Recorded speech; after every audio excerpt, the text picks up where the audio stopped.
Hey everyone, can you hear me all right?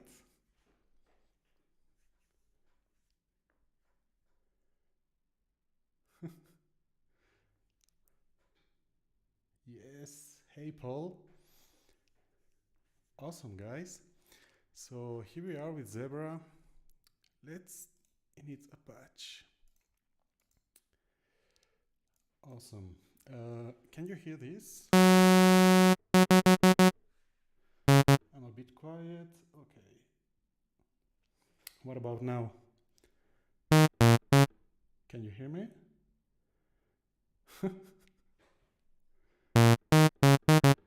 Sounds good. Okay, Kenneth, my man. It's still quiet? Okay, let me crank up this. So what about now? Hello, hello.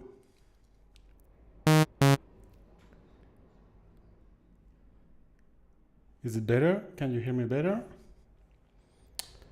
I'm sorry, it's the first time I do this. Okay, awesome. Perfect. Yeah, let's go. Okay, so we have Zebra here. And what is Zebra? Like, people think about it as a synth, as a modular thing, semi-modular, whatever. To me, it's more like a sonic playground, right? And this is an important, distinction because this is a blank page.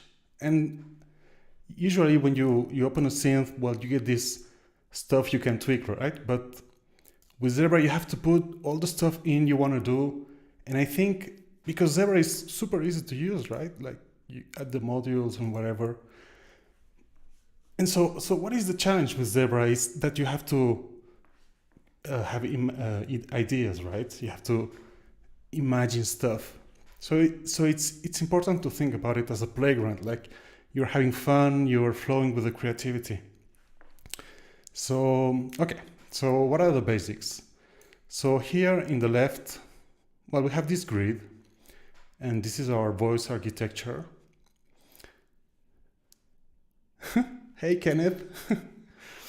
So we have these 4 channels, and it's important to remember that this is your voice architecture, which means that every time you press a key, this is going to get duplicated, right? So if you press 3 notes, this is just one oscillator module, but you will get 3 at the same time. And this is an important distinction that we'll go over in a bit. And so here in the right, we have some modulators, which most of them are polyphonic, like per voice. And here in the bottom, we have a couple of extra stuff. Okay, so let's start with the grid. So this is one module. We can add other modules, right? Oscillators, filters, the frequency modulation oscillator, the comb filters, etc. And I don't want to go into every module because this could be way too long, but we'll go over some of the modules, especially the comb filter, etc. So how does this work? I guess everyone has tried Zebra here, but you right click or you left click, you add a module, right? And so this module is generating sound that goes into this other module, etc. And then you have 4 channels of audio, of stereo audio, because, for example, in Zebra Hans Zimmer, the filters are in mono, right? And yeah, so we have other, we can split the chain, like we have this stuff that will split the audio in 2. And there are some modules, like for example this one, but I'm going to remove it. I'm going to add the cross modulation filter, which can get an input from a sidechain, and to configure that, you open here, you right click, this is the input of the module, which is the same lane, right? So if we move it here, it says input 1, input 2, whatever. And then you have the sidechain, which is, depending on the module, is going to do something different. Yeah, Lewis, I call them channels or tracks. Honestly, I don't know what's the technical term. To open the manual, here's a nice tip. If you want to open the manual, you just have to right click on the logo and you get the PDF here. You know, I've been using Zebra for over 10 years and I still reference the manual. Okay, so we can open the sidechain, which depending on the module is going to do something different. But for example, in the cross modulation filter, this is going to modulate the frequency of the cutoff, right? So I'm going to mute that because I don't want to hear this oscillator. I just want to modulate the cutoff with the FM. And right, if we change the pitch of the oscillator, we're going to hear, right? So, and there's not much more to it than this here in the grid. Like for example, if we want to split, like for example, if we have a distortion, and you know, maybe we would like to have like a wet, okay, it's called lanes. Okay, thanks, Chris. So we want to like have a dry wet signal with a distortion. Well, we could just do this, like say input 1, and now the signal is split, right? So we have this flexibility that it's not available in most scenes, honestly. And then we can, I don't know, add a filter here, etc. And there's not much more to it than this. Like, for example, the mix module can split the signal. Usually it gets to, I don't know, it gets, sorry about that, 2 stereo inputs, and you can mix between those, but you can choose like left and right channels. Like for example, if in Zebra Hans Zimmer you want to get stereo filters, because you know the Diva filters are in mono, and you can split the left and right. And I don't know, I don't want to get into that today, but it's something you can do. Okay, so this is basically how this thing works. I mean, it's super simple. And then, what else? So we have the mode matrix, we'll go over there, the sequencer, the multi-step, the MSEGs or whatever. Okay. So, I think, I don't know, we'll go over the generator first. Like we have the oscillators, which are super powerful. Here's another tip. If we have like multiple modules, I don't know, I'm doing this stuff around, you see it start to grow, right? And you can move with the scroll wheel, but you can also just, you know, click on the module and it will scroll down to whatever it is, right? You just click here and you get this nice yellow line that shows you the current module. Like for example, you have 2 distortions, sometimes you can get confused, right? Okay, so let's start with the oscillator. So Zebra, at least these oscillators are wavetable oscillators. So what happens here, I'm not sure about the technical implementation, but you know, we can draw these waveforms, and as far as I know, these waveforms generate wavetables, right? And we can morph, and you get 16 like slots, and we can morph by right clicking here.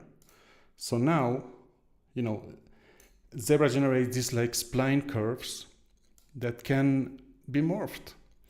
And I'm doing this right now in this like squares, but you can change it here. And of course, this can be modulated with, I don't know, the mod wheel.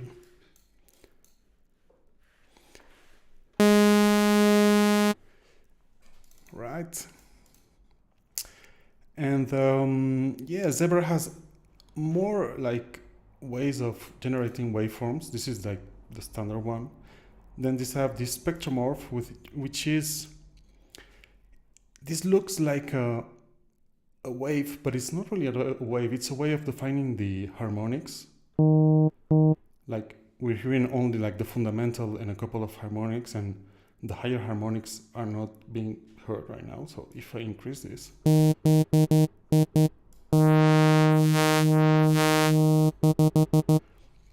right? And then these are the morph, I don't know, morph modes, I don't know, where you have this spline curve, and then you have this blend where you have these like little lines you can draw.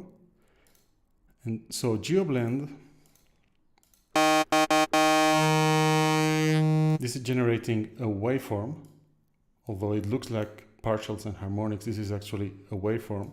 And a SpectroBlend is actually like an additive synthesizer. So if I just have the first harmonic, and we get a sine wave. Okay.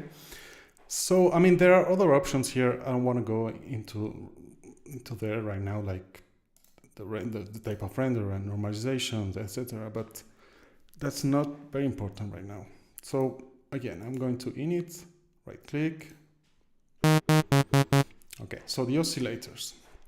The other, well, we can stack multiple oscillators. And you can hear that the sound changes, right? Because the phase is random right now, so we can reset the phase. And sorry if it's too loud. And this is something like really weird in Zebra, because you'd expect having 4 stacks, quad is 4 oscillator stacks, to sound the same as 1 when you reset it, but it doesn't sound the same. In fact, if we add a distortion here,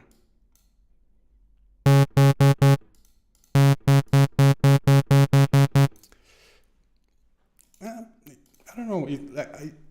Right now, if you listen only to it, it kind of sounds the same. But when you start to process it with filters and drive, etc., it does sound different. Okay, so what else do we have here? We have this pulse modulation, pulse width modulation, which what it actually does, it superimposes a negative waveform on top of it, right? So you can do stuff like this.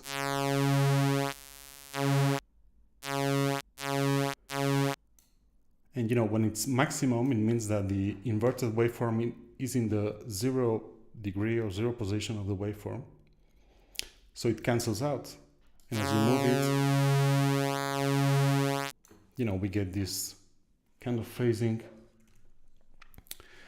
Okay, what's next? The sync stuff. This is really cool.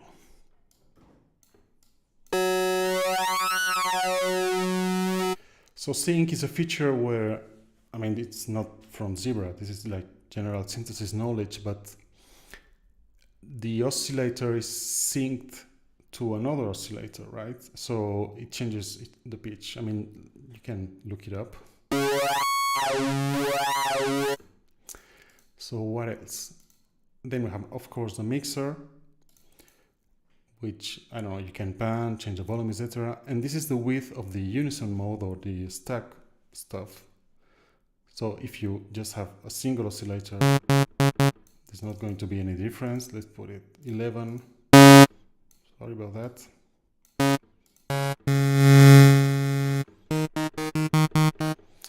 And then, of course, the tune, etc. This vibrato, like if you remove it, the oscillator, you see the LFO1 disappears. This is because whenever there's an oscillator, they have vibrato, and the LFO1 is always assigned automatically to the vibrato.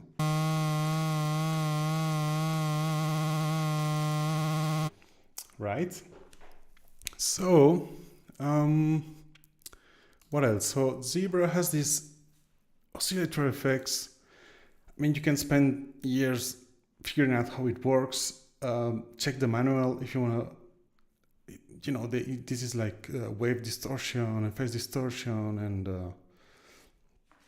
all sorts of crazy stuff that, again, I don't want to go into there. Personally, I don't use them much in my stuff. You can do crazy stuff without really using all these effects. So, what else?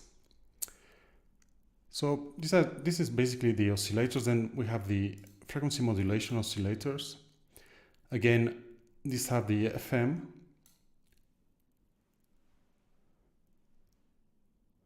Why have modules in different lanes instead of all just stuck in lane one? Well, because you may want to layer stuff, like, for example, we have this sound, it's a bit low, and maybe we want to add, I don't know, a filter on top of that. So we can add a second filter, change the input, and now we're going to hear, check, you have to put it above this module, otherwise it would get the output from this one. So now we get the full sound of the oscillator into the second filter. We can use high pass.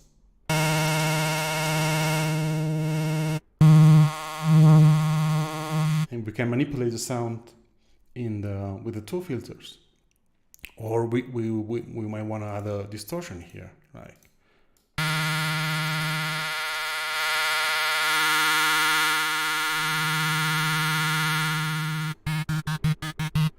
Right? Or we might want to have another oscillator, like if we're making a bass sound, I don't know, let's init this, let's make a really basic bass sound, like we have this. And then we might want to have, yeah, exactly, devise the signal. And then we might want to, I don't know, add a bit of low end there, and we might want to add another oscillator. And, oh, sorry, I didn't mention this, but there are presets in the oscillators. Sorry about that. You can access them from this drop-down thing. Or here you have this preset thing. These are the default ones. Everyone has those. You can download. There's a website with a bunch of, in the UHE website, with a bunch of presets and stuff. I don't know. There's a bunch of stuff. Someone, I think, sampled the virus wavetables and put it somewhere online. Personally, I only use these ones. I'm very happy with the ones that come here. You know, you have the basic waveforms. You have this silk stuff, which is like a rounded sawtooth. Okay, let me mute this. I don't know, I think I really like the basic waveforms, how they sound, all the stuff. I don't know if everyone here has used my preset, but for example, I don't know, the nightmare stuff. You can do like really crazy stuff, I don't know, like maybe this one?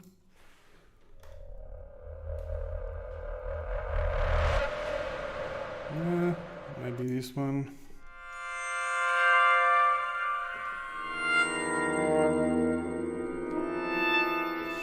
You know, we'll go over some patches later on, but I mean, if you want to explore, you know, all the stuff that you can do with the oscillators, the wavetables, I mean, of course, you're free to do it, but personally, I'm very happy with just these ones, like the basic ones, the square to, the names don't always work, like you have square to spike and there's nothing here, sine trim. Oh, I'm an idiot. I'm looking at oscillator 2. Right. Okay. Spectrosmurf. You know, whatever.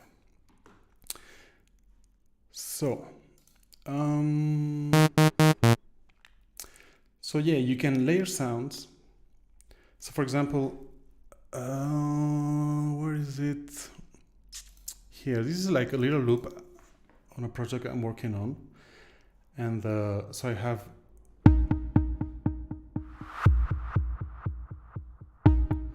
So what is it? I mean, it's like a kick drum, sorry. Then there's this like noise.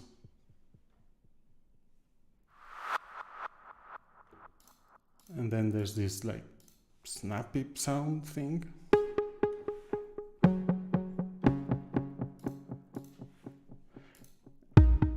And this is not even sequenced, this is all using the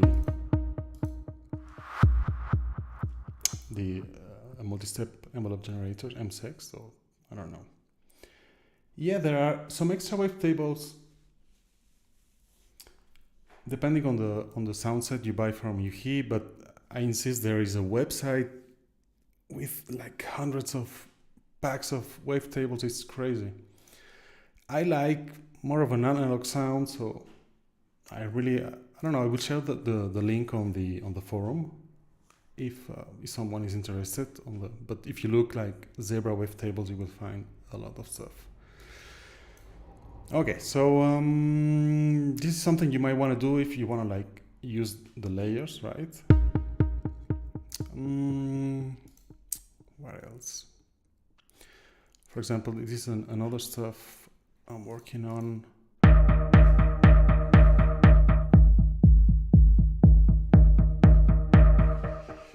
And what is it? Well, it's this is like a kick drum, and then this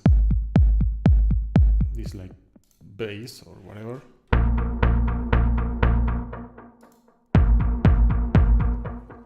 Right, so this is, honestly, Zebra is not like the best synth to do this kind of stuff. Like, for example, in Avenger you have 8 sequencers and it's so much more powerful in this regard, but you can do loops and layers and stuff. Okay, so before I go on with there used to be like a utility called WAV2 Zebra or something like that years ago, that you could add a WAV file and it would transform it into a Zebra wavetable. I don't think it's available anymore.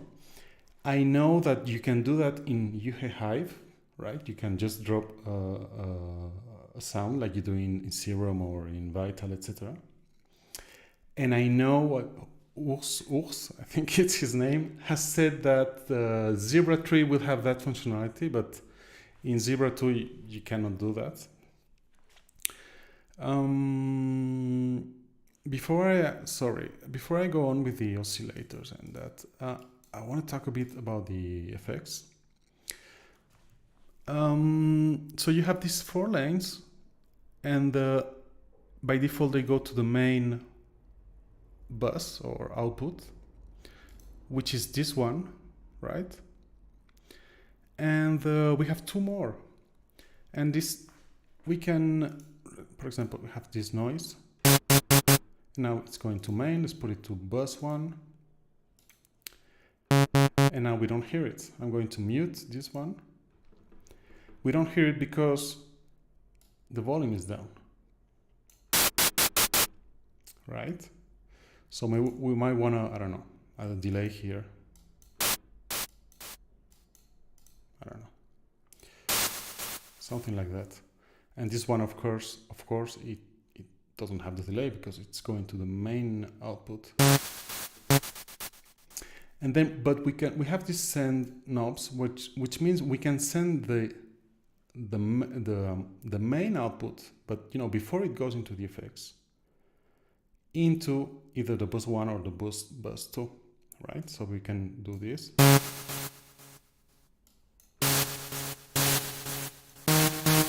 So we hear the noise and the, okay, let's mute this.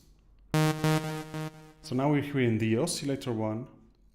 It gets here, it gets sent to the bus 1, but the main output is down.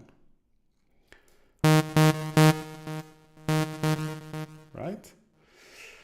And you know, this grid is very similar to this one, but it doesn't have like sidechain. Well, you have mixed modules where they're here, and you have the sidechain for the mix, but there's no frequency modulation.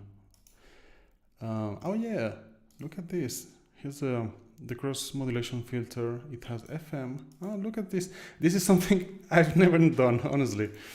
So yeah, I guess you could do the frequency modulation with a delay or something. Wow. I just discovered something in Zebra.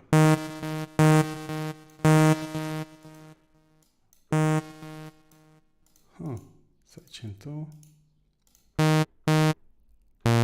No, that doesn't work. I might need to get back on you on that. Okay, so let's start again. Okay, so we have the oscillators, then regular oscillators, wavetables, the additive stuff, etc. Then we have the frequency modulation, which are interesting because by default you have FM, which is not really FM, like it's DX7 FM, which is actually phase modulation, but the name frequency modulation, it's how everyone calls it. It's not really that. Then so if we play this, we only hear sine wave because we're hearing the oscillator without any, I think it's called the carrier, without any frequency modulation, right? We can make it stereo, vibrato, etc. And we enable the frequency modulation with this knob. This is, of course, audio rate, because otherwise we wouldn't get FM. And, we can do all sorts of stuff.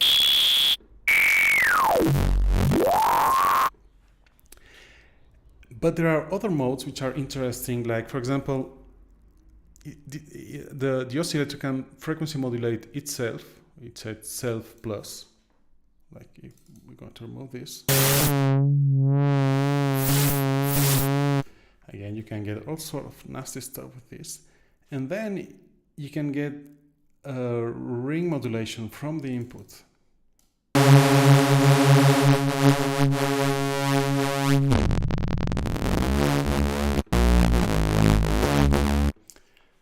You can do, again, all sorts of stuff with this. What else? Okay, let's get to the mighty comb filter. So this is something that we could spend hours talking about this thing.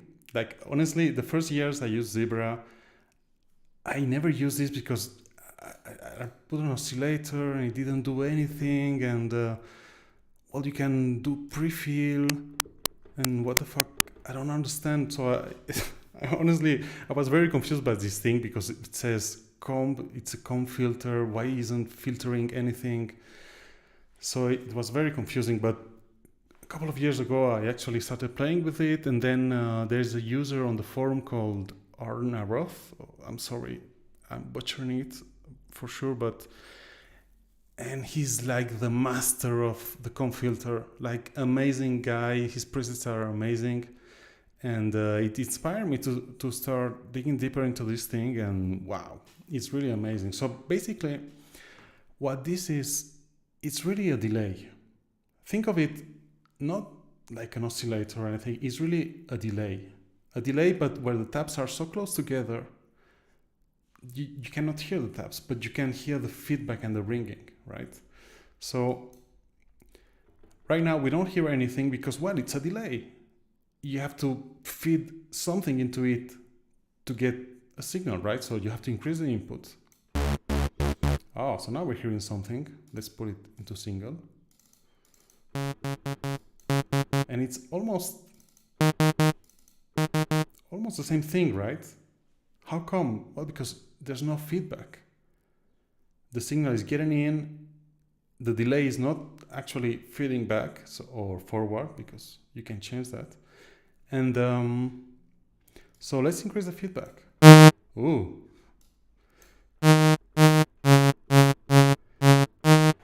So what's happening here is that we have this weird tone, right? But we're not hearing like the tail of the delay. My pleasure. Yeah, it doesn't need an input, but okay, I'm going over there. Let me finish this idea about the delay. So what's happening here, we have this weird tone that what are you going to do with this? It's crap, right? Well, the issue is that because this is a delay, if you keep feeding it a signal, you won't really hear the tail. So the idea of the comb filter initially, I don't know if initially, but it was to get like a noise burst, a short burst of noise. So I'm going to keep my key pressed, right? And I'm just going to move the noise here, right? So now we're hearing the feedback of the delay. So of course we don't have to do this manually. We can add an envelope here. So we have all this, just a side note, because I think it's obvious, but in case it's not, we have plenty of parameters in Zebra that have this small slot. This is a modulation slot. And right, so we can choose a modulation source, whatever, LFO, envelope, whatever, and add more to it. Let's put it short decay.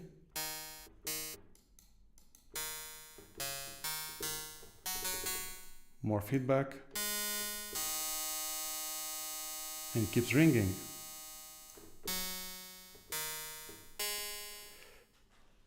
Okay, so this is, I guess this is the expected way of thinking about the comb filter. Like you feel a burst of noise and it sounds a bit like a weird string, you know, but personally that doesn't interest me a lot.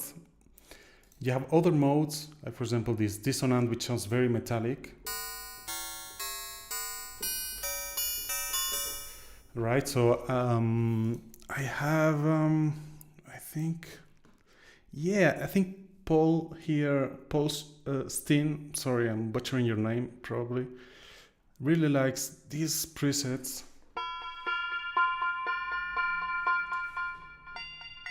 And you can hear the metallic tone, right? Like, that's correct. And you can hear the metallic tone.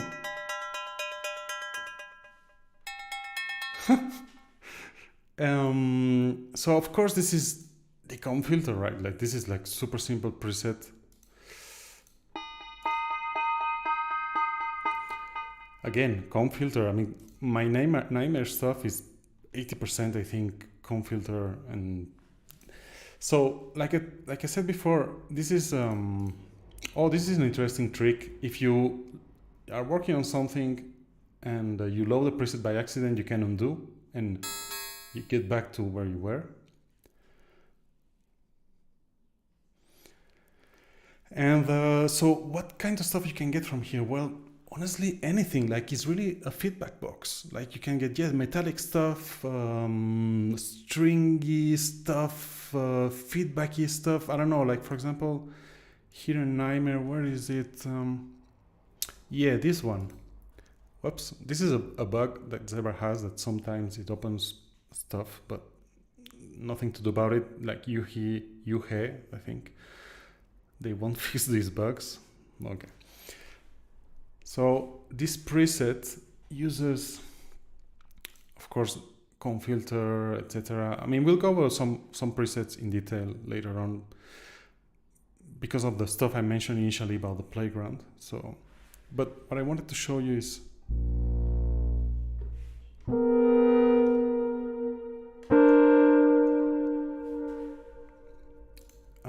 let's remove. You can bypass all the effects with this. You hear this is this decay thing is obviously the comb filter, but it's not like a string or anything realistic, right? It's just a way to introduce a ringing something, right?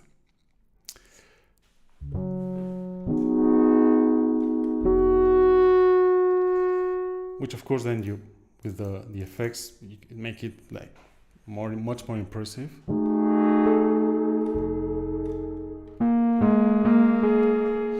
Okay, so let's go back to our thing here. Here's it.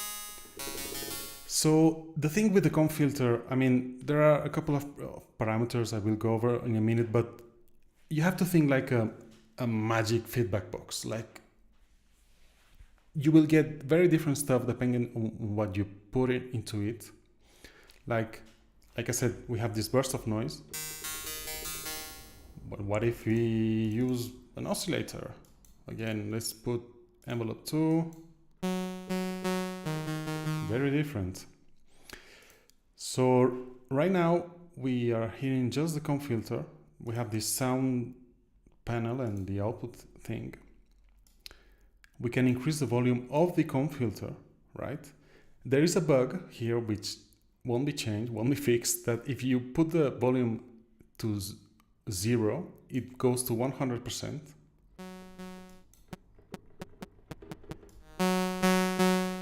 Depending on the mode of the comb filter, this bug changes. I don't know, it's a bit crazy. Okay, so let's increase the volume, but we can still hear the drag signal.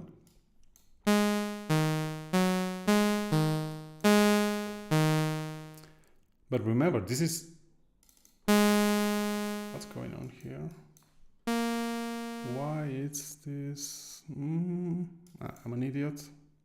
Okay. This is what the oscillator is really doing.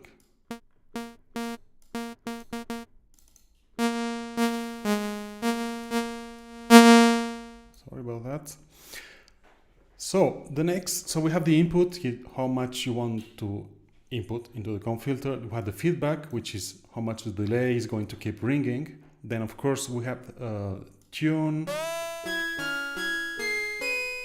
which is very interesting. Like for example, if the tone or the fundamental pitch of the oscillator doesn't match the one of the comb filter, you get this kind of distorted stuff.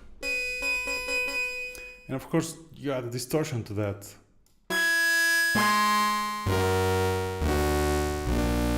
And you know, you can explore this a lot. I mean, you can do a lot of stuff just with this setup.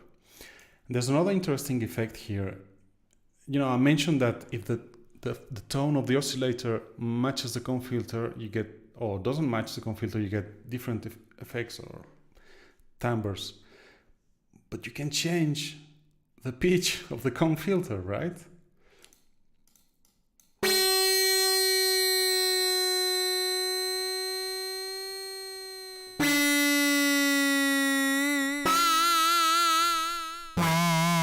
So because the pitch of the comb filter and the oscillator like goes in and out of phase, I guess, you can get, again, all sorts of interesting things with that.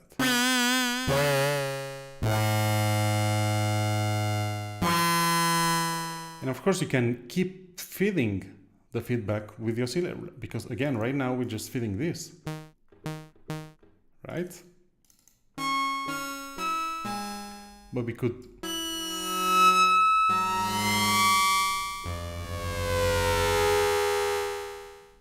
again, this is a magic box. You know, you can experiment, spend years experimenting with this. There's people that have been making like real instruments. Like there's this thing called the Zebra Orchestra with cellos and violas and trombones and whatever. And the magic is here, and this with filters, etc. Personally, I'm not super interested in replicating like realistic stuff, but this is magic. And so the other magic thing that Zebra has are the filters.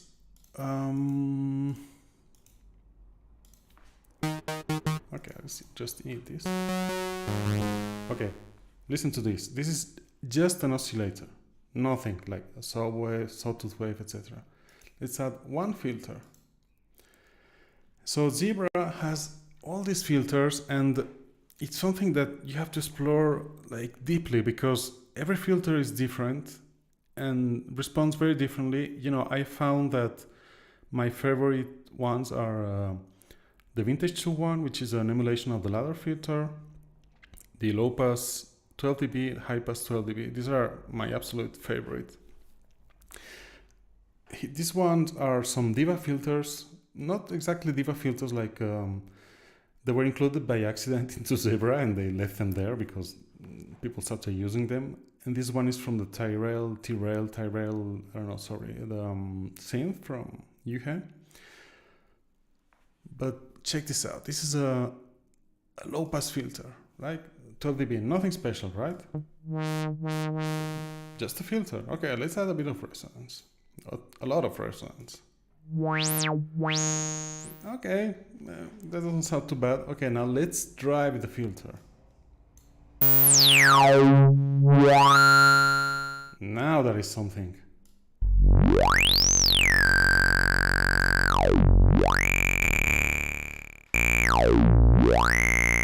So this sounds really good. I mean, I have an acid sound. What is it? Here, this is a bass line I'm working on.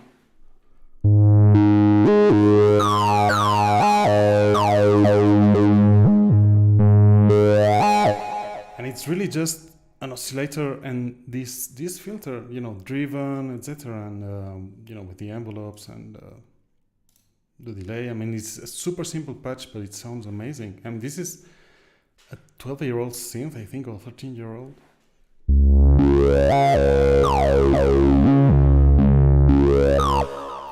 So where is the magic? The magic is really here in the drive of the filter. Like, I remove this. I mean, it sounds good, but so really, like, if you want to explore like Zebra, the filters are something pretty amazing still to this day. So for example, the high pass filter.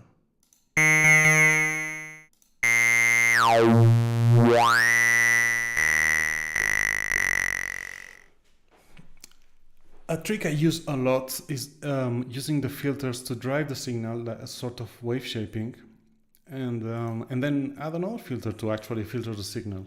Like we have this distortion, which I like a lot. You can add another filter. Okay, this is not very impressive, but now it sounds like something, right? And this is just the Excite default filter. Like, for example, if we go to the Vintage 2, it's like I said, the Minimoog filter, the ladder filter rather. And you can drive it to, of course,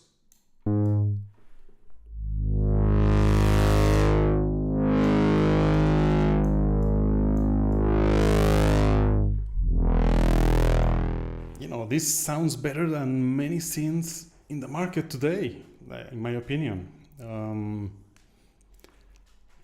For example, in Pigments does have a ladder, supposedly a ladder emulation, but it doesn't sound as good as this. And this is a filter from 10 years ago, I think.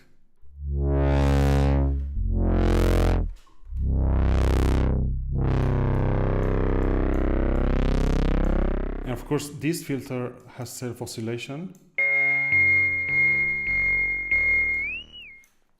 We can key track the filter, of course.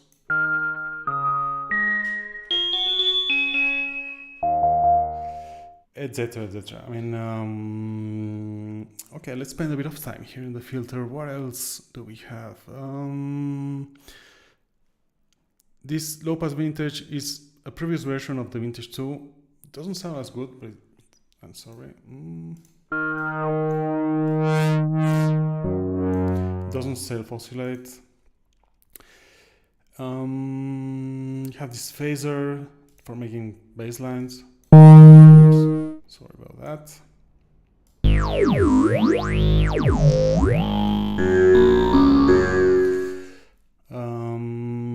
The sample byte reduction.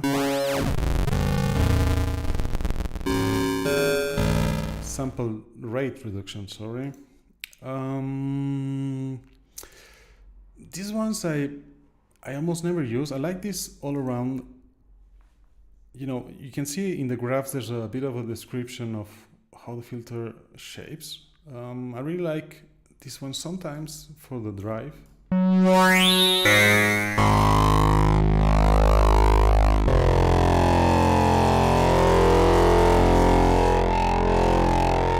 Wow, listen to that.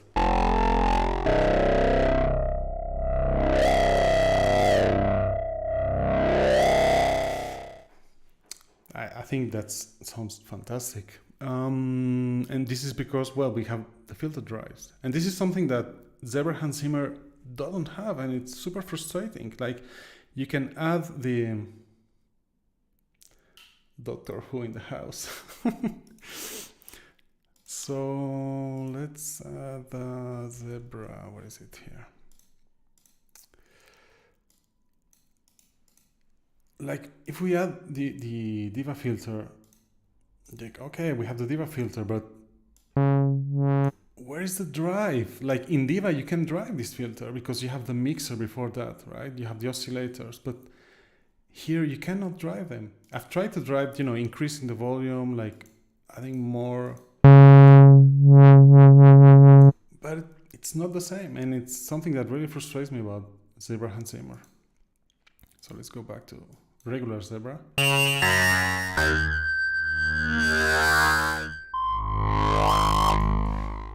And this is just one oscillator, two filters.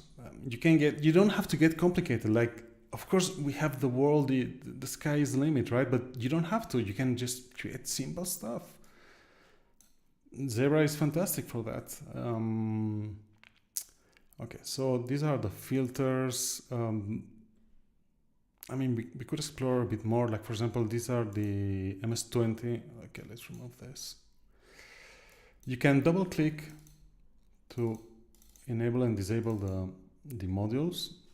And this is an emulation of the MS-20.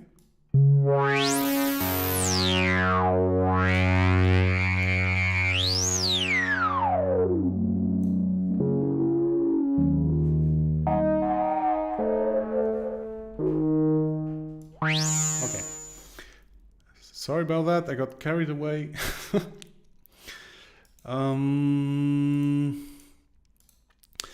So what else? We have the distortion. Awesome distortion. I mean, it's great. One complaint I have about Zebra is that it doesn't have more distortion types. Like, I wish we had more modern distortions, but the ones that are here are really good, like these tube emulations.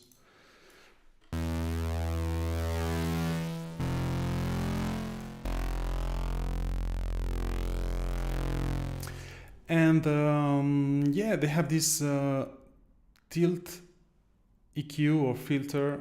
So what this does is, man, I should have like draw board. Sorry about this. I should have like opened this draw board online. No, whiteboard. Yes.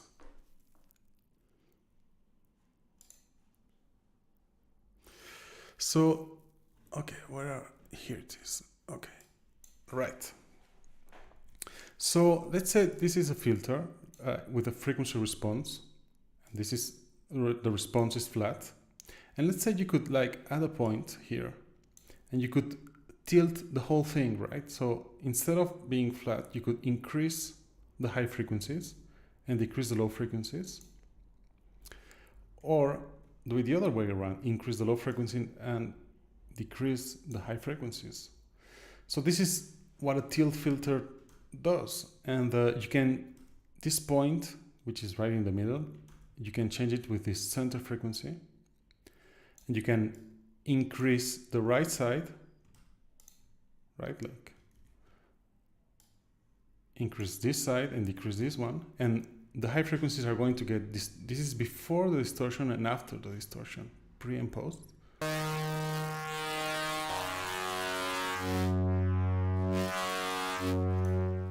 And of course you can do both at the same time.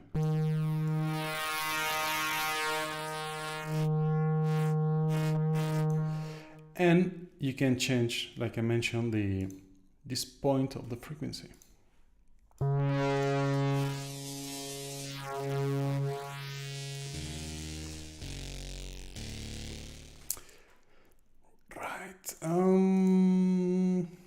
Then let's talk a bit about this XMF filter, which is it is kind of special.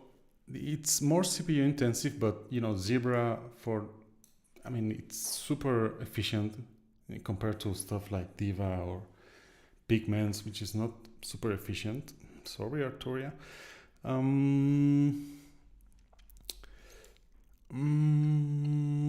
So how does it work?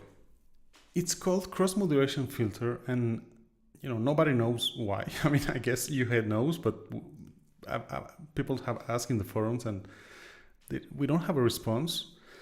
So the idea is that we can have two filters. So right now it's a low pass 4. Here it is. Right? And well, one thing, it has FM, like I mentioned before, and it can, right now, the sidechain comes from lane 1, which is the oscillator.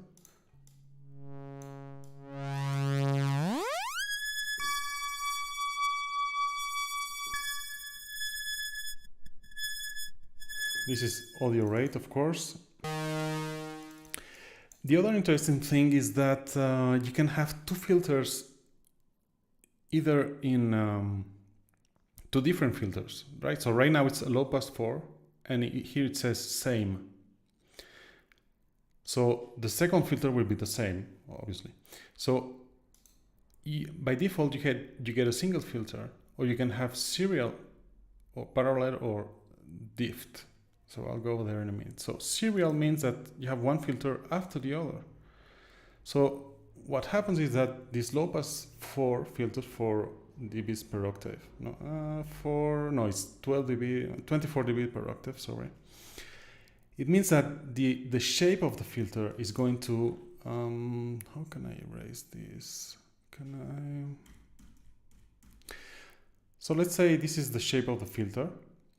Well, if you add these 2 times, what you're going to get is a more pronounced curve, or I don't know, shape.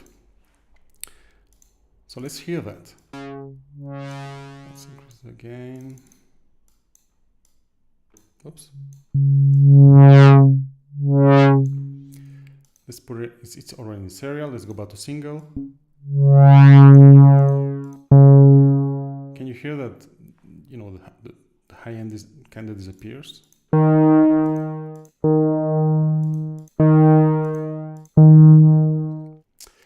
And then we can, so again, the resonance also gets increased. And you can do all sorts of crazy stuff with that. And then in parallel, the interesting thing is we can offset the filters.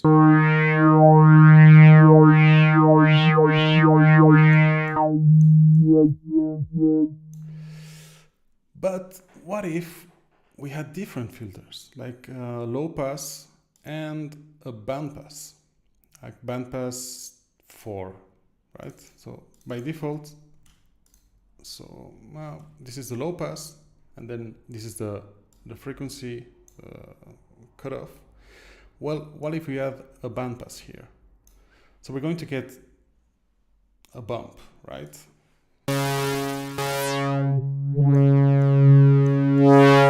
It sounds a bit like one of those Foreman filters. Whoops. Right? So, well, but we can move the filters. So we could, like, for example, so have the low pass filter and move the band pass here.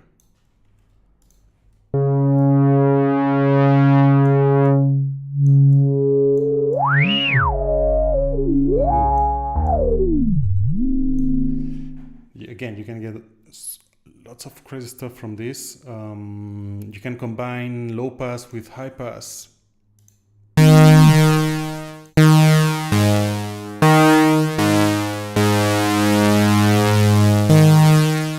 We can, and then it has this overdrive, which is, let's go back to low pass, single, same. Which has these modes, the analog mode, which is an emulation, which is very nice. The cross modulation XMF, I'm not sure what it means. It has more bite.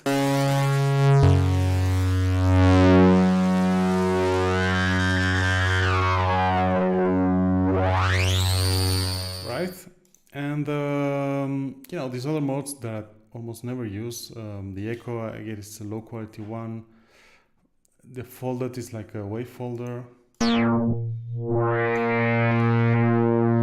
you know, if I want that, I'm just going to use the actual wave folder, which I'm going to go over in a bit. So that's a general overview of the XMF. The ring modulator. Okay, let's go over this. This is I think it's the only module and the sideband one that doesn't have a visual representation. It takes one input and a sidechain. So the input, let's put 1 and sidechain 2. You know, we can move the module around because this will be always the same, right? And let's mute this and just hear the ring modulated signal.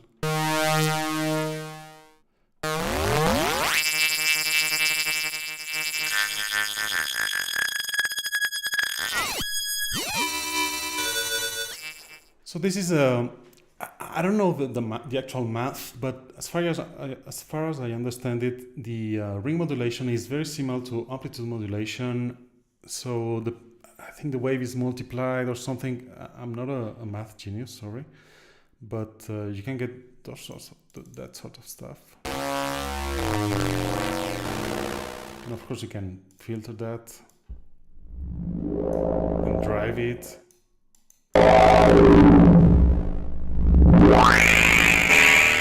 Again, this helps with those aggressive tones and etc. etc. What else?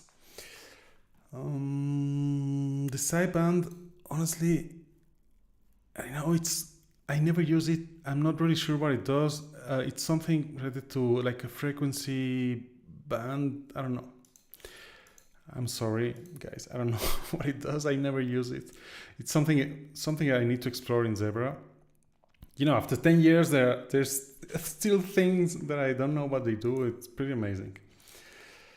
And then the folder, what a folder does is that, so let's say we have whoops, sorry, I'm drawing this with the mouse, but let's say we have this, this is shit, sorry.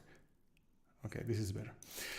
So let's say that, so what is a clipper? Like a clipper does like cuts the signal. Isn't there like something? Sorry. No. So the clipper cuts the signal, right? So a wave folder, what a wave folder does is that when the signal reaches above a point, it falls back into the signal. So you get something like this. Right? And then you can have like multiple falls and create like you have another line and then it falls back and then another line and it falls back, etc.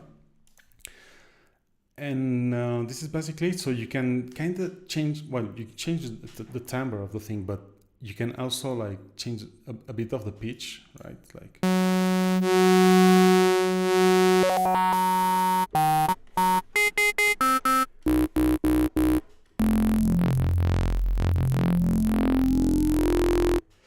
And yeah, you have these parameters to change how this happens. I mean, you get a visual representation.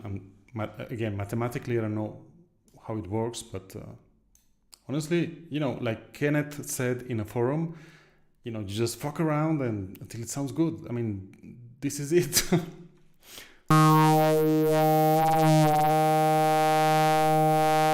And of course, we can modulate that, right? Like.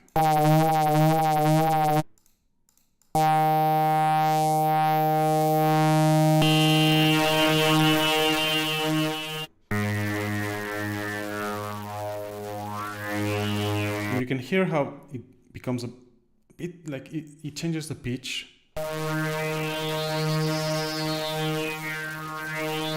A bit because of this stuff that happens. Like you have the main waveform and then you have this, I don't know, a smaller waveform which it sounds like a different pitch. So what else? You have this shaper with, here you have the bit crusher.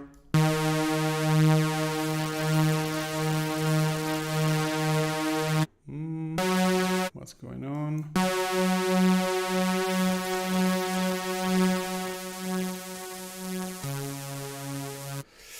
We have this wedge thing. It changes depending on the input. I mean, it's great. You can modulate it. There's another thing I wanted to mention is that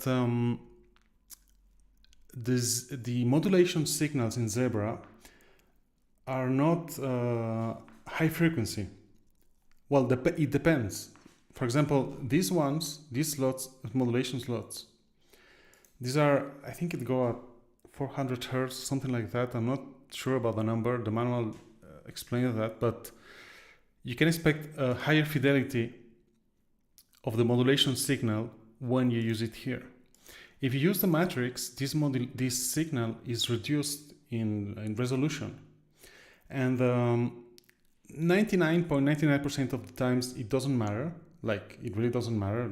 You will not notice it, but in some cases you can hear like a zipping sound, because this modulation thing, it's not actually okay. Let me show you like an example. I think I have a preset here. Here it is. So this is an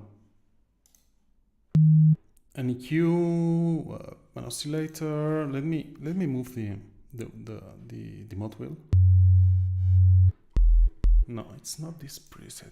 What preset is it? Distortion.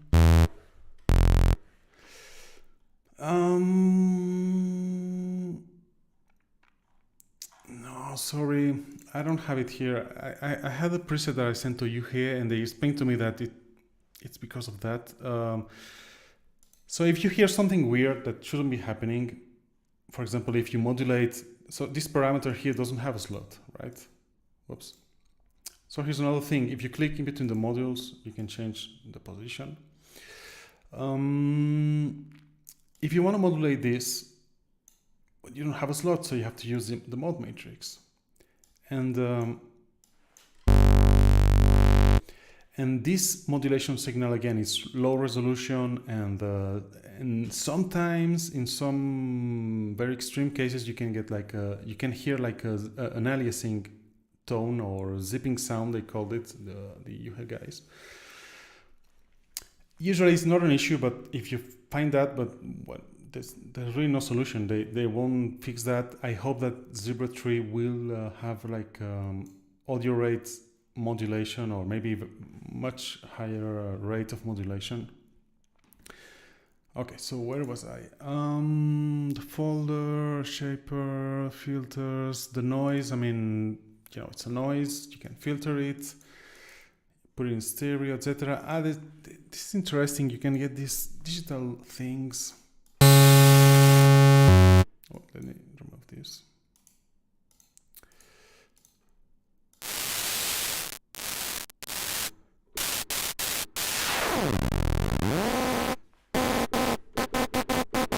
You can get this sort of like tones, like digital noise. You have these crackles.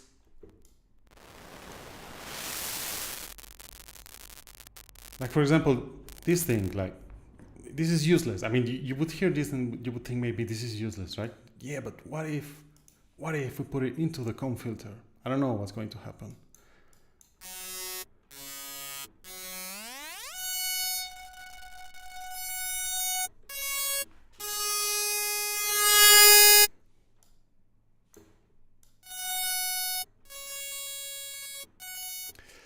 Right, so it's not very interesting. Okay, let's put a distortion here. Why not? Okay.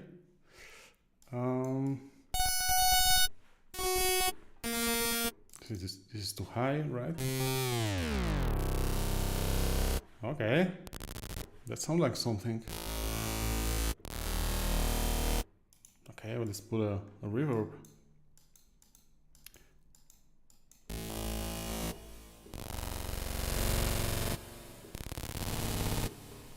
it's a nice grab, sorry. I thought I would get something interesting, but it's not very interesting. But you have to experiment with the comb filter and what you can feed into it. So I think, I don't know, do you have any questions so far? Like, before I get into the modulation and talk about some presets?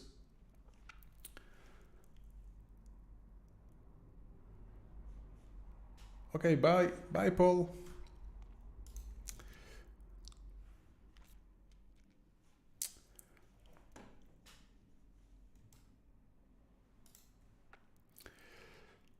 Okay, no questions. So we're going to the a bit over the modulation. This is something that it's a bit more, I don't know, difficult. You know what, Lewis? I already had a okay. I already had a sale recently, you know, for about 2 weeks, about a 50% discount. But okay, if you contact me privately on the forum, I will get you sorted out, okay? Okay, so the modulation. Yeah.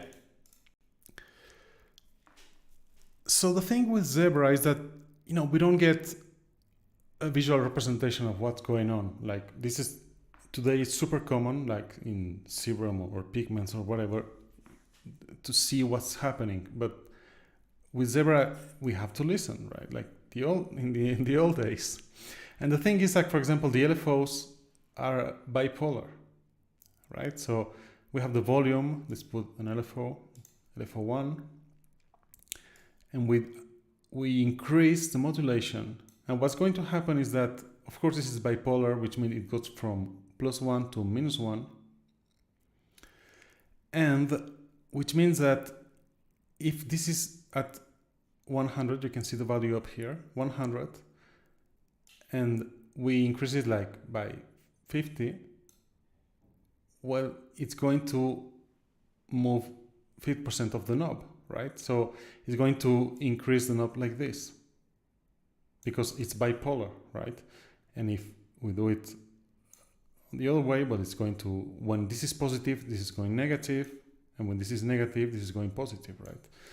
And but we don't see that, and the issue is that if, for example, we have our volume here and our LFO, the modulation depth is increased too much, it means that the knob will be modulated, will stop here, and the signal will, this modulation signal won't go over this, but it will be cut, you know, like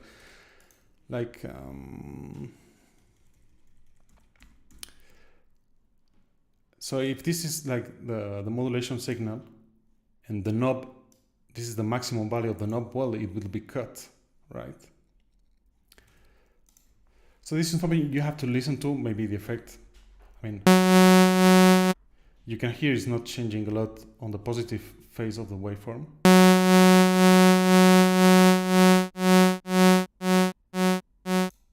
And now, if the volume is all the way down, we're only hearing the first phase of the waveform. So, I don't know, this is a very simple example, but once you have multiple oscillators, multiple filters, blah, blah, blah, you know, it's easy to get lost with this thing. And so we have the envelopes. The envelopes are, no, you cannot make the LFOs by unipolar, like in Omnisphere or even in other UHSINs. But if you want a unipolar LFO, you can use the multi-step envelope generators. I want to spend a bit of time over this thing. Just let me like finish the envelopes.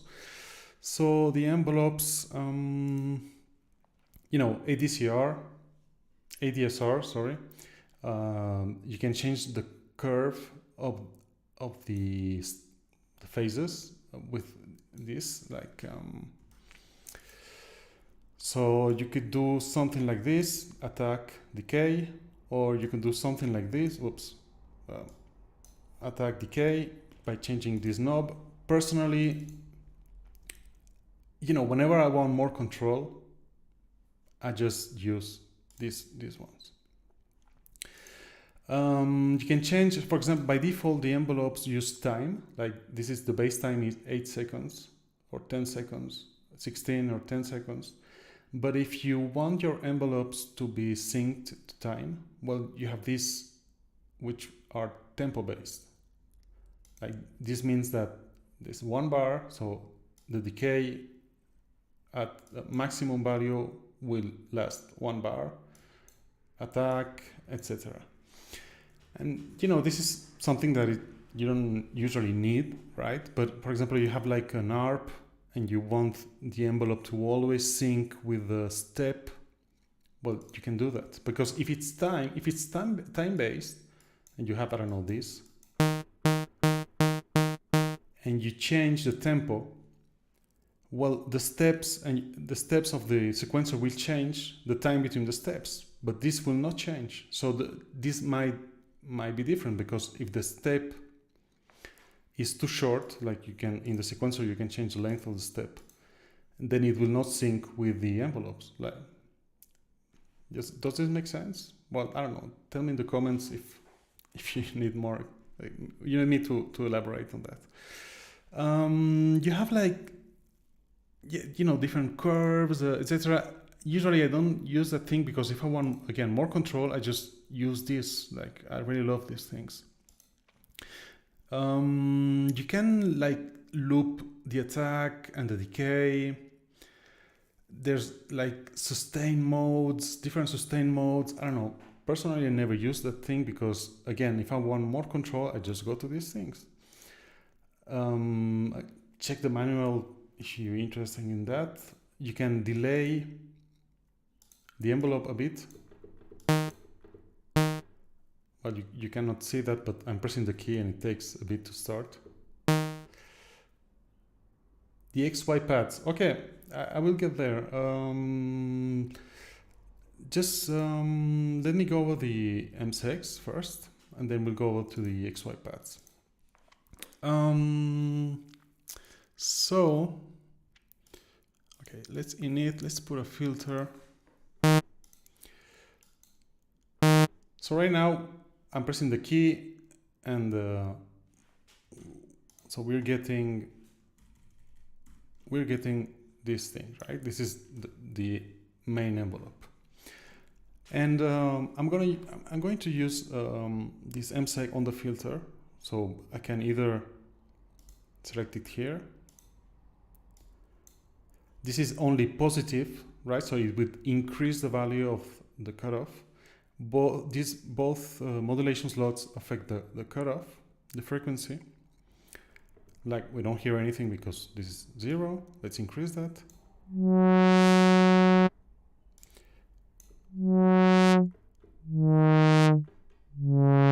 Okay, so we have absolute control of the shape. We can do anything we want. Like to add points, I just use Alt and click. You can do anything you want, like, really. So right now what's going on is you notice that this stopped here, right? Because the release point, let's call it like that, is the one with the gray triangle here. We can move that. We can drag it, but what's happening here is that, well, this is going to create a loop. And if we want to move the release point here, we have to drag the start. So now this will be, or rather the sustain point, sorry.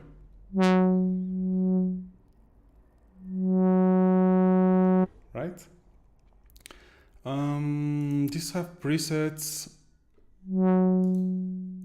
Honestly, I almost always just draw the ones that I want. Init. Strum.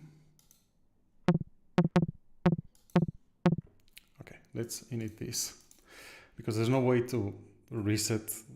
I don't know, I haven't found a way to reset the MSEC. Okay.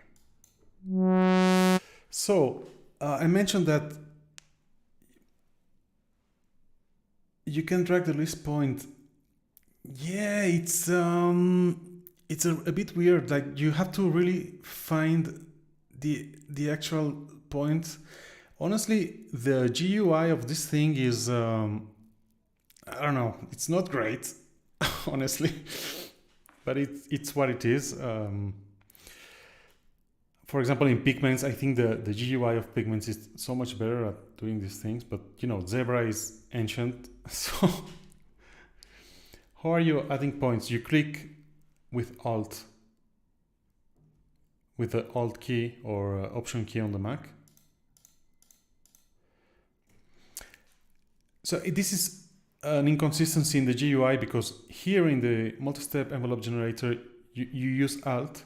Like if you right-click, you cannot add another point, but if you go to the oscillator and you Alt-click, nothing happens. You have to right-click to insert a point. So these things, they look similar, but they don't work similar at all. And command on the Mac, okay. I haven't used Zebra on the Mac in a long time, so sorry about that. So you can draw LFOs with this. So how do you do that? Well, if you right click on the point, you can say loop start. And it will loop. Okay, let me do this faster.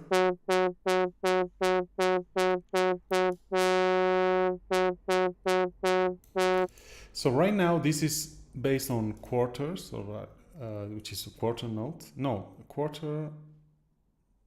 Well, I'm not sure. Notes is beats, quarter of a beat, I guess, and this is a 16th.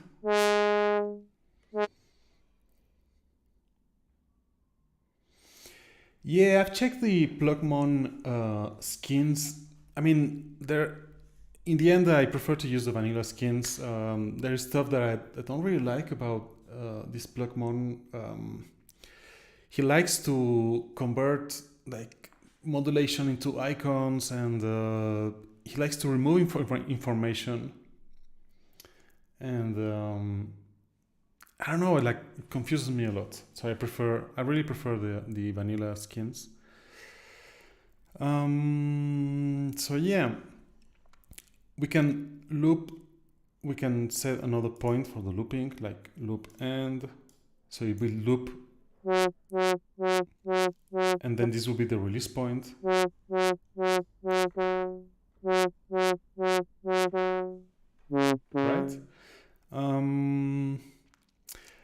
So here is a very interesting thing about these MSECs. By default, they are polyphonic. Remember the first thing I said at the beginning? This is your voice structure.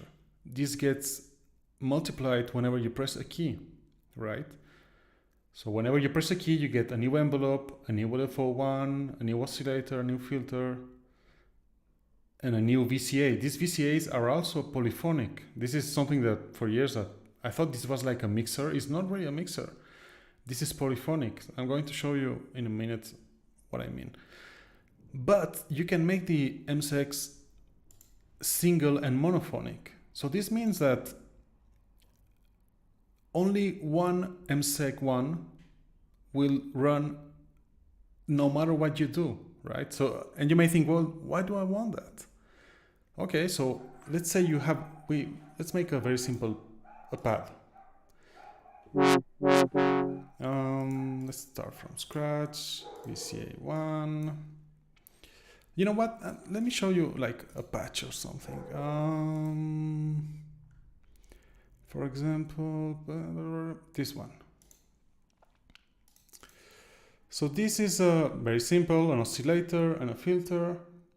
And we have two MSECs and they are set to single, right? So this means that no matter what we do, sorry about the dog, I'm not sure if you can hear that. No matter what you do, only one will be playing. So for example, if I play a chord, you can hear the chord, right? But all the voices, all the notes that I'm playing will have the same MSG2. So this pattern that is doing the pulse thing will be synchronized because it will be the same across all the voices. And the same thing with this loop thing. Like I can change the chord while I'm playing, while the loop is going on.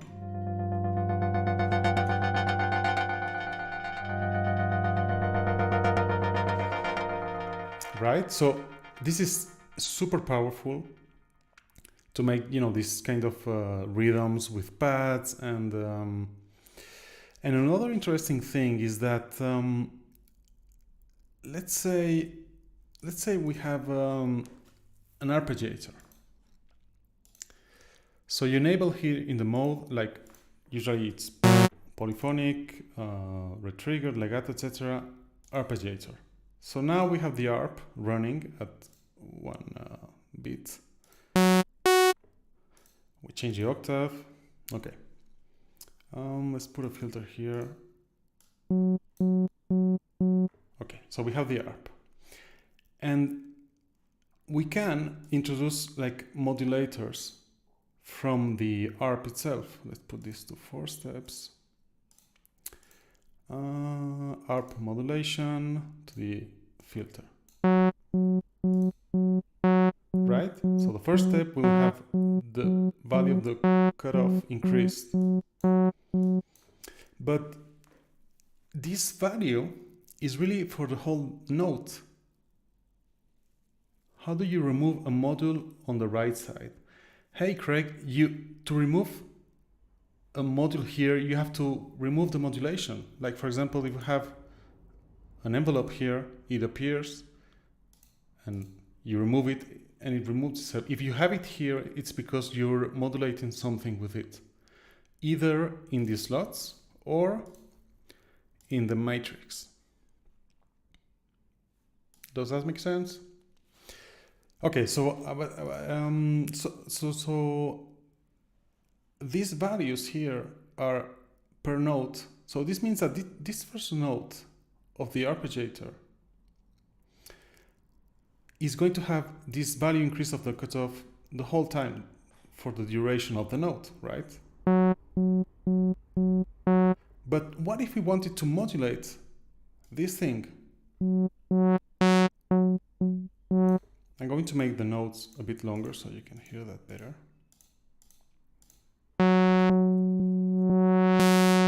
Well, we have two options here. The first one is using a global LFO, the LFO G1. Global means that it's not per voice, it's not polyphonic. There's one running no matter how many notes you're playing.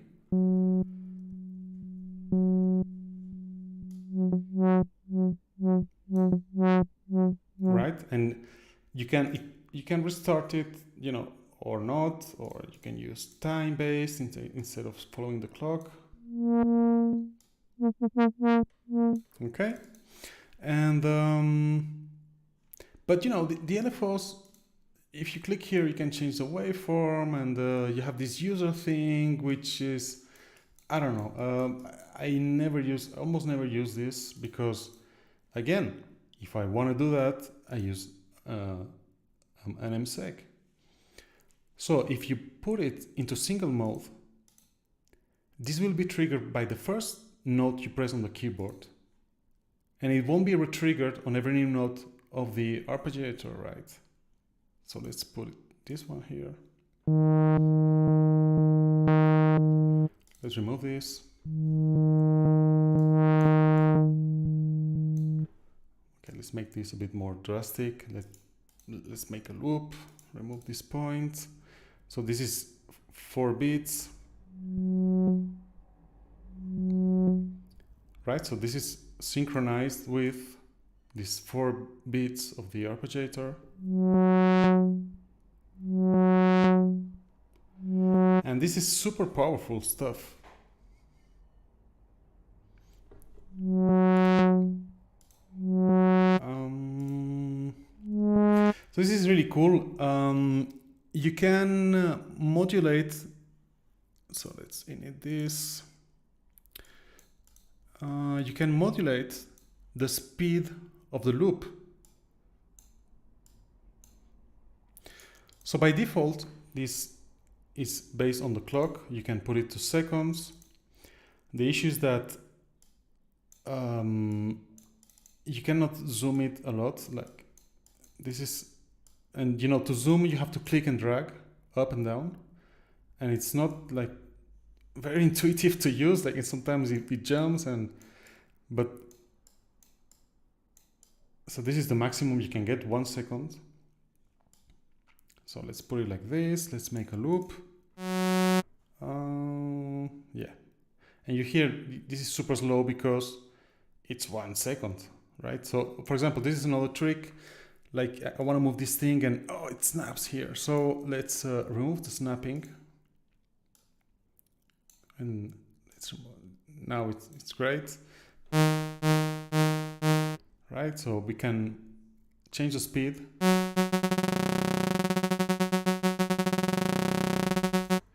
And of course we can modulate that. Select the mod wheel, go to this, and this will change.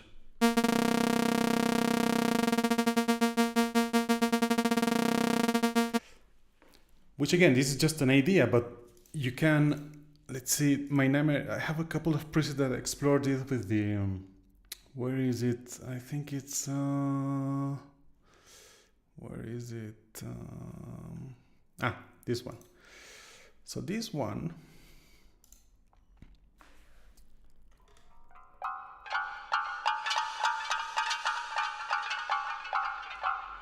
so you can hear that this kind of, I don't know, pizzicato thing changes the speed, right?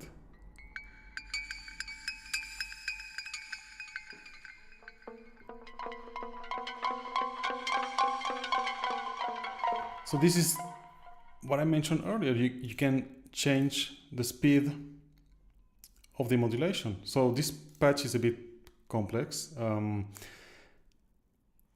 So you can hear that you have like these string noises, and so I wanted to make different noises for every ping, ping, ping that you hear. So I made 4 M6, and you have 4 oscillators, 1 comb filter, and you know, different stuff for the oscillator, so that every, I don't know, string hit changes the sound.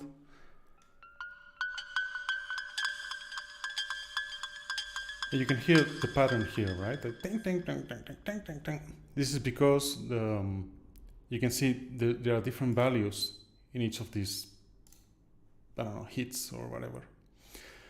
And I have another patch that does this. What is it? This one. This is just, it's much more simple, and you have this this envelope, which I think modulates the noise volume. Yeah, and it changes the speed.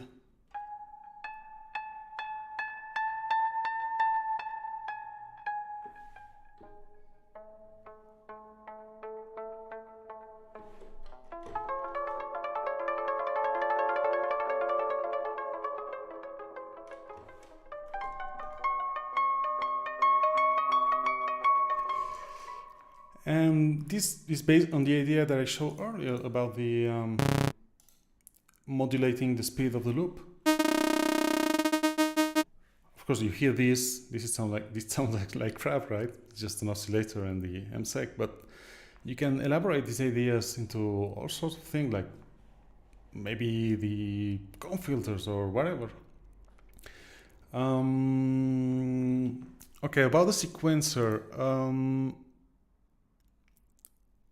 So by default, it's a sequencer and an arpeggiator at the same time. Like for example, in Hive and other scenes, you can separate both the arpeggiator and the sequencer. Here you can't, which means that if you play a single key, well, it will play the sequence as it is. Okay, let me init this. Okay, by default it goes to 2 octaves, or rather 1. Okay, let me put a filter so we don't go deaf. Okay. So if you play one key, well, you get the sequence as if it was written.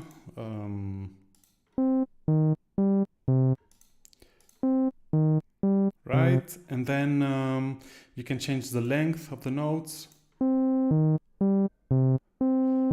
It's all very manual and very rudimentary, and you know, I hate the I really hate this zebra sequencer.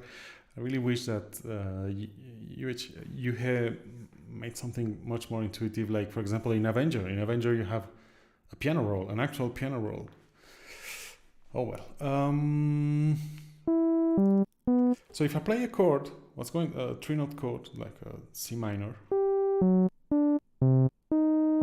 So what happens is, this is the first note, then we go to the next note and the next note, and because this is a 3-note chord, then we go back to the first note, the second note, the third note, etc. So it changes the position in the loop, right? But if you notice, we have these arrows which mean go to the next step in the chord that you want to arpeggiate, right? And but there are other options, like you could say same.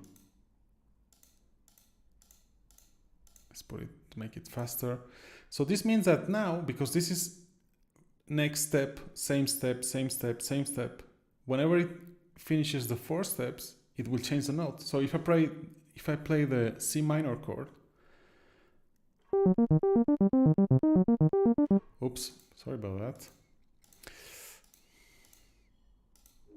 So now we will hear, on the first pass we'll hear the first note of the chord, on the second pass the second note, on the third pass the third note, and then again, because it's a 3-note chord.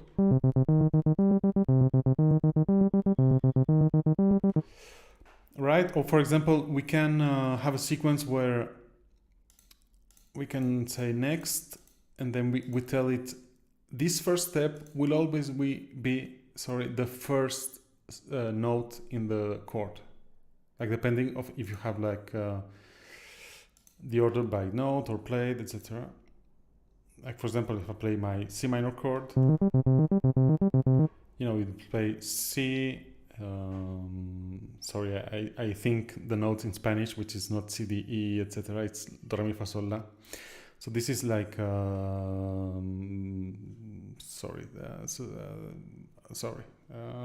C, D, E, G. So it's C, E, G. But it breaks the 3-note loop and goes back to the first step. So this is always C. It goes C, E, G, C, because it's a 3-note chord, and then C again. Right? And then we can go to the last note, etc. Again, we can multiply the base value of the clock. Like for example, this 3 1/16, and this is like 2.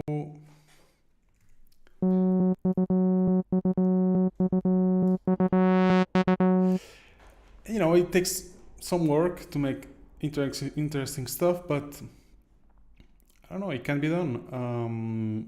The thing that I hate the most about the sequencer is there are no presets. You cannot reset it. Like, you know, I have this thing and now I want to go back to the default state, and there's no way to do that. Okay, so the matrix. So the matrix, we have the modulation source. Like, okay, let's init this. Let's put, I double clicked to change the zoom. So let's remove that. Let's make a loop, right? Okay. Oh yeah, the MMAP. I will go there in a second. So we have the MSEC. Let's put it on the volume. Right? Let's put it on 16th. Let's put a filter. can add it to the filter too. A little bit to get. Okay. So now, what if we could control the modulation depth with the mod wheel? So there's this second slot here that controls how much of the modulation source you get into the modulation target. So for example, if I put it all the way up, this means that whenever this is at 100%, this will be at 100%, or the maximum value, which could be like 50 or 62. And when the modulation is 0, this will be 0. So for example, let's do that.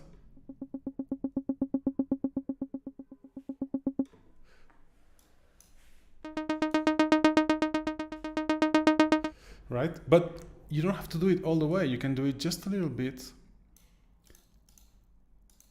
Let's put that on the frequency cutoff.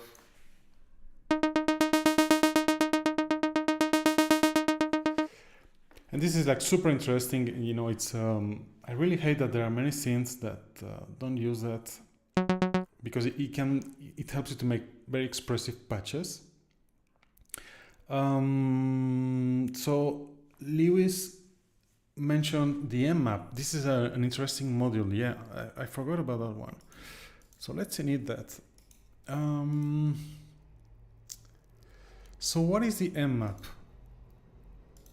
Well, by default, what it does, we have these spikes here and the increment mode, which means that on every new note, this orange thing, this step, is going to go to the next step, and then to the next step, etc. Right? Let's put a sequencer.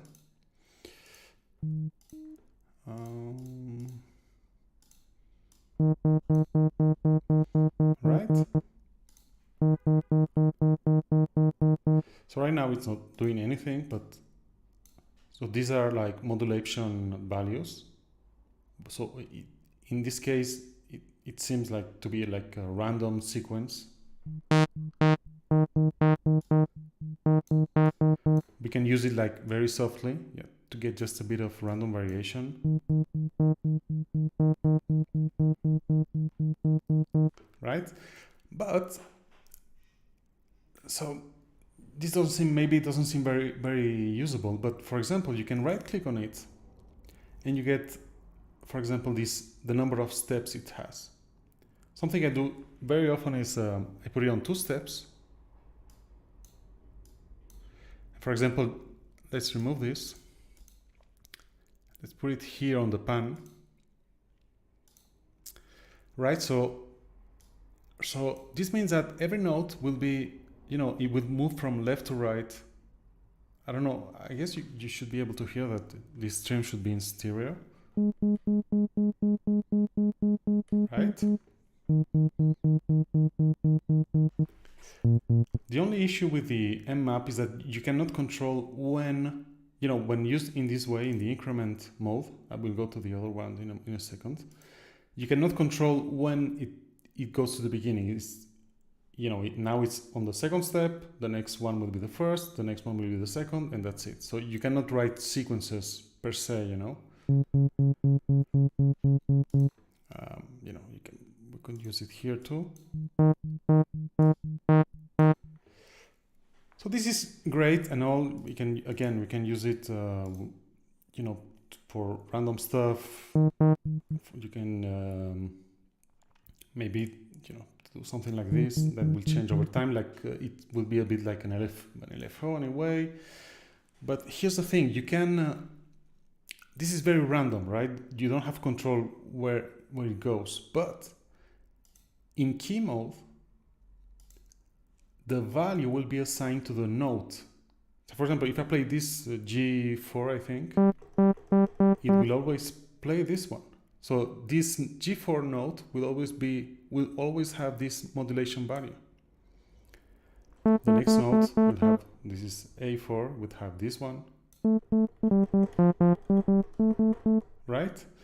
And this is interesting because you can introduce like alteration in the pitch or, you know, whatever per note very precisely. And the other stuff that's very interesting is this map smooth mode. So we can draw a shape, and then we can select a modulator like the mod wheel. And look at this. It moves with the mod wheel. So let's put it like this. Okay, let's remove the ARP for a second.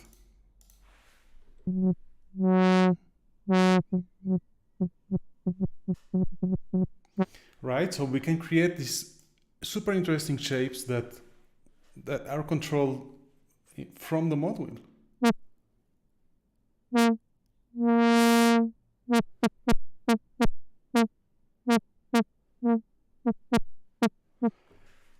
So again, I don't know, what if we put this into the comb filter?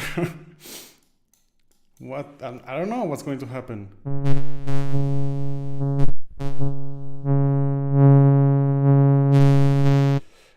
Again, experiment with that. Anything you can think of, put it into the comb filter and check what happens. And then you have the quantize, which is again the same thing, but with steps. You can hear the prick, prick, prick, how the steps change. The low resolution of the signal.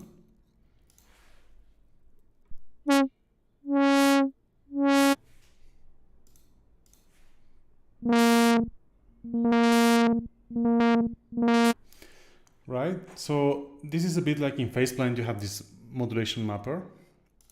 It can be anything, like could be an LFO, could be an Epson, whatever. I think it's great for the mod wheel, but you can use whatever you want. This is, again, super creative. What else? Oh yeah, I forgot to mention that the frequency modulation oscillators have this extra panel where you can change the sign to other shapes. Like it's not, I mean, it's great, but you cannot add like a sawtooth wave or whatever. It would be great if you could have a full oscillator here, but you know, I guess in Zebra Tree we'll have that. And the oscillators, both this one, the frequency modulation, and the regular oscillator have this key scale and velocity scale, which allows you to change the volume of the oscillator depending on the note or the velocity. Like, of course, you would do that on the envelope, right? You would change the velocity on the envelope, but you can do it on the oscillator too if you want. And so the XYs. The XYs are interesting because, yeah, I mean, it allows control of the patch, right? But check this. Let's select. So let's remove that. We have the cutoff. So this is the X and this is the Y of the first XY path. So this one. Again, this is the X. So whenever we move this, it changes here. This is the same thing. So we'll put it into the filter. We can either right click here or drag and drop. And now,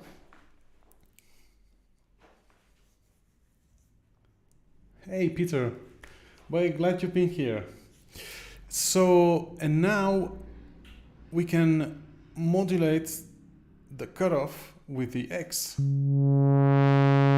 But it shows you, I love this because here you can actually see the value, the maximum value of the cutoff. Like this square, gray squares is actually the value of the cutoff. And if you move it, you can actually see this is 100% and 0. You can move it, you can drag it, and it will change the actual parameter.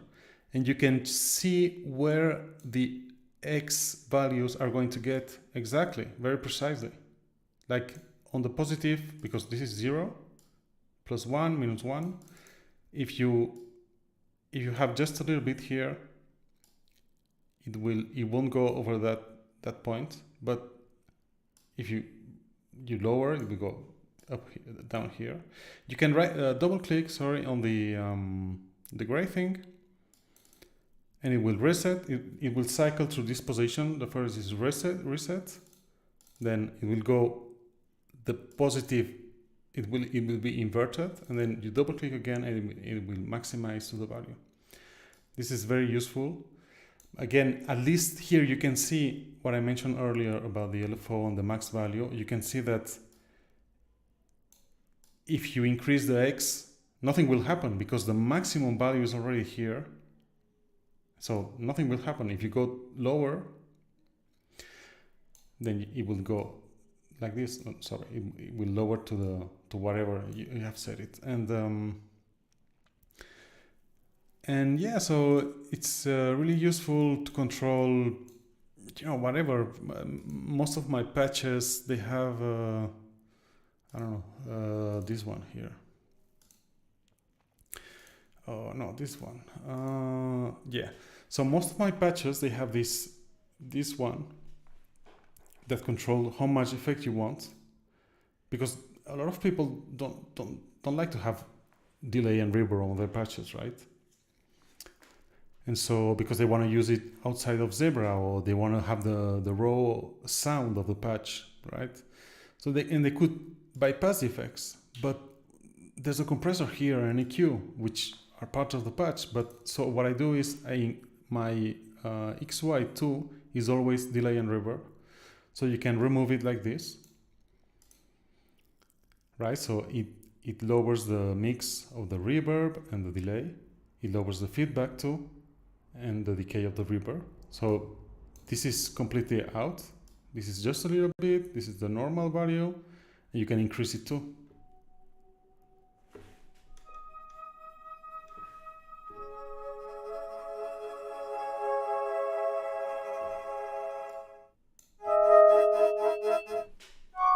And here's a little trick that you can lock parameters in Zebra. Any parameter, like you right click, you set lock, and no matter what you do, you change any presets, this value will not change. And this is interesting because, well, if you have this XY path, like from my presets, and you lower it to remove the effects, and you lock it, so now all the presets from my patches will won't have no delay and no reverb. It doesn't matter what patch you use.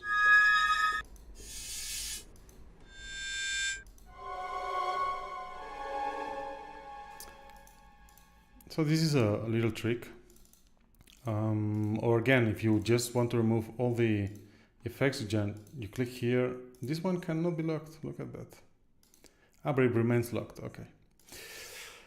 Yeah, so that is the XY. We've seen the matrix, we've seen the multi-step MSEX, the ARP, the oscillators. I don't know, anyone has any questions?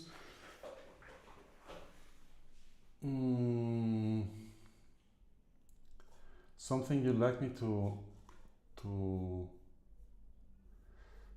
go over in depth? I don't know.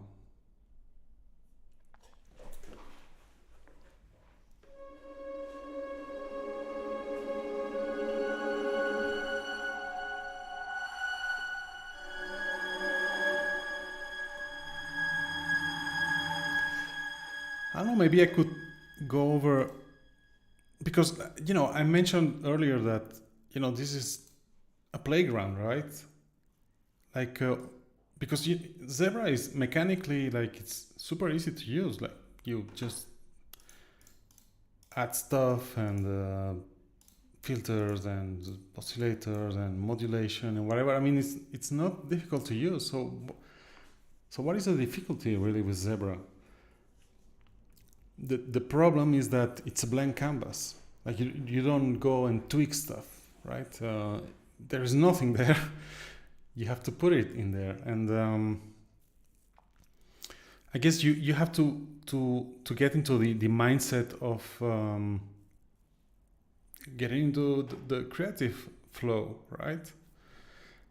And I think that's I actually have thought about making like I don't know, like a course or something about this. This is not something that can be taught. I mean, you have to do it yourself and find ideas. Like it's like writing music. Like nobody can tell you where to get your ideas, right? But maybe I don't know if you go through a couple of patches. Like I could tell you, for example, this one. I don't know what it does.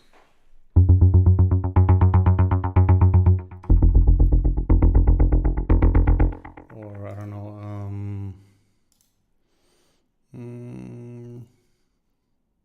What is this?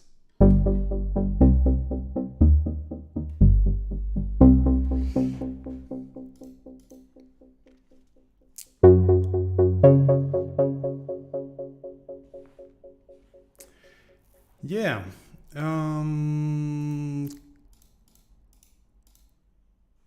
So we have the first oscillator,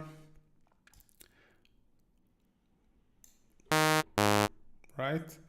So the second step, it's all sawtooth wave. Well, you can right click here and say duplicate if you want, or exchange. Duplicate will duplicate this waveform here. But if you want to morph from this one, well, let's make it different.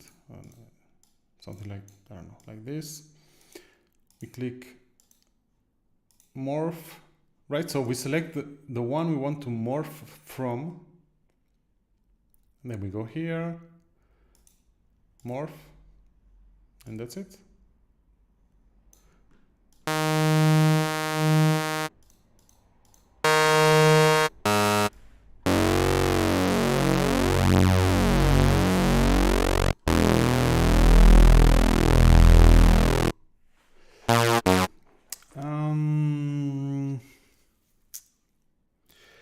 I don't know, guys. If you don't have any questions, I think we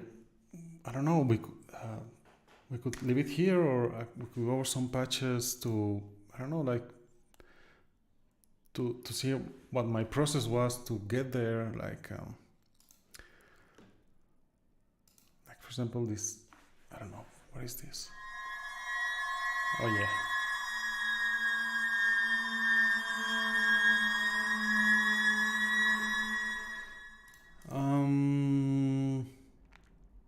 So what was the process here? So let's remove these ones.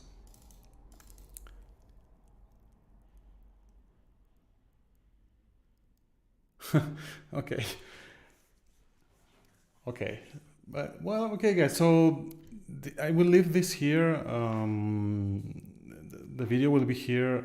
I'm sorry. I know it's not a top quality like tutorial because I ramble a lot, and but I think I will try to timestamp a bit, so if you want to come back to this video, you can find the information easier.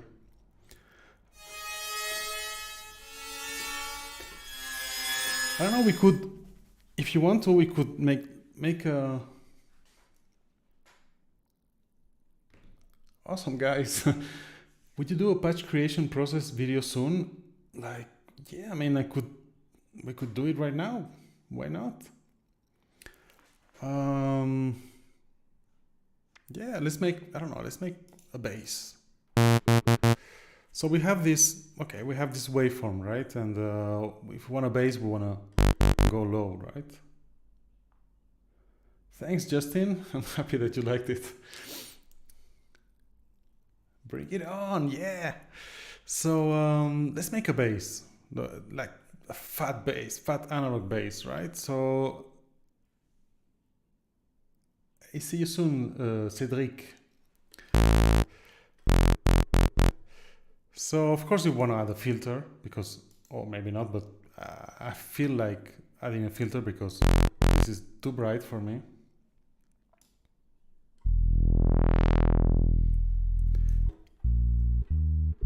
And we have this bass, which, I mean, it could work, right? In the right context, you know, under something else. But let's make it like add some movement, right? So you could think like, okay, let's add some movement to the filter, like with the LFO. But yeah, I don't know. It's not something that I love to do on basses, but I do like to have movement on the oscillator. So we could, for example, add more oscillators. Yeah, quad. So this changes on every key press, which is fine. But if we detune it a bit, like, you know, analog oscillators, then we will get this like beating or, okay, let's.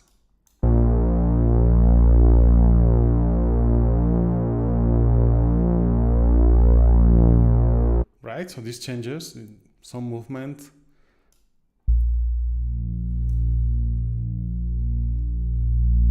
This doesn't sound bad, very simple, but it could work. Yeah, so the quad is like a super saw. Actually, if you want a super saw, I would go to 11. And you get the trance sound.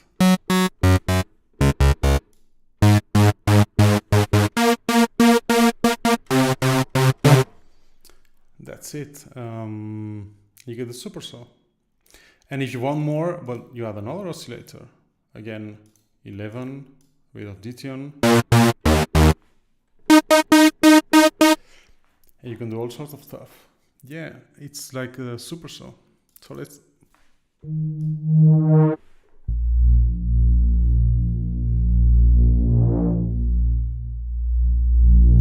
We get this super nice low end with Zebra.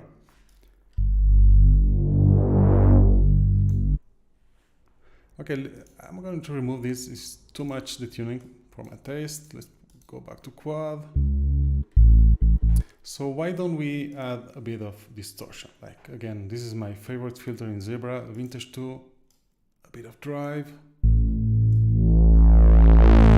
Ooh, that sounds nice. Like, for example, if you want to make like a sustained bass, you know, with this sweep, this is good. Or maybe if you want something more like dancey in a way, we could add like an envelope onto the filter, like super typical stuff.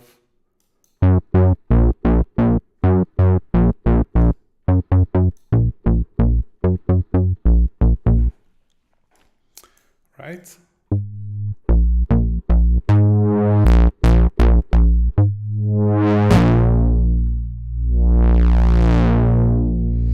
You know, I really like the tone, but you know, sometimes when the cutoff gets around here, I would like it to be darker. Like, so let's add another filter. This is Zebra, right? Let's add the mod wheel to control the filters. Whoops.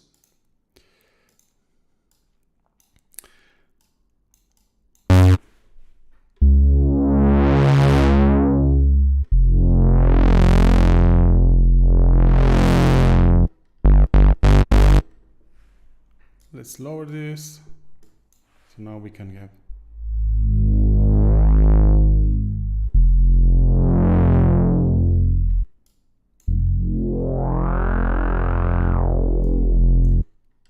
Notice how the drive changes the response of the filter. Like, if we put it, this one self-oscillates.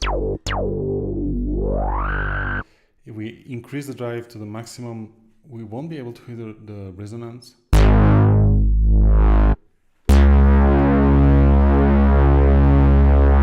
You know, it changes a bit, but. Or for example, if we have the high pass 12 that I love, it's a high pass filter, right? So it removes the low end, right? But check this out. If you increase the drive, you will gain some of that low end, but you know, it makes these fat sounds. You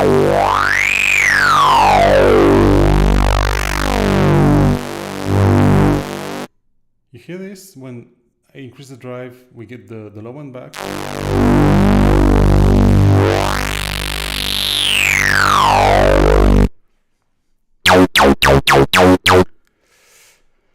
And I don't know, we could add a low pass filter. Okay, that sounds too dirty for me, but I don't know.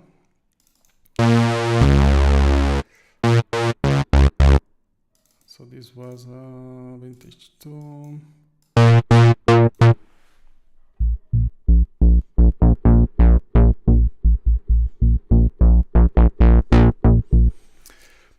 Yeah, it's a simple bass, but I think it works. Like maybe we could add a compressor to make it a bit more snappy. Whoops.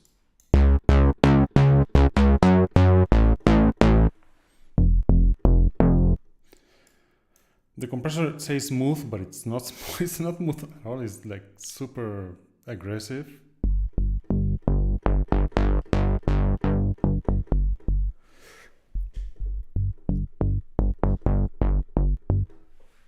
We could add a delay, you know, to add a bit of rhythm.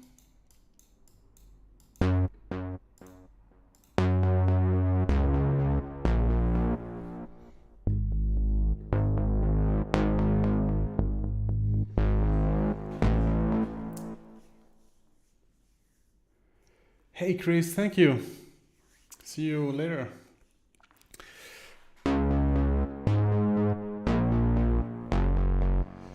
And of course, you can tweak this as much as you want to get the exact sound you're looking for.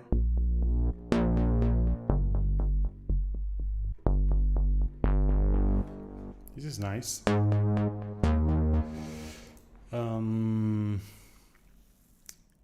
In my urban warfare thing, you know, I have many basses, you know, with filters and distortions and whatnot.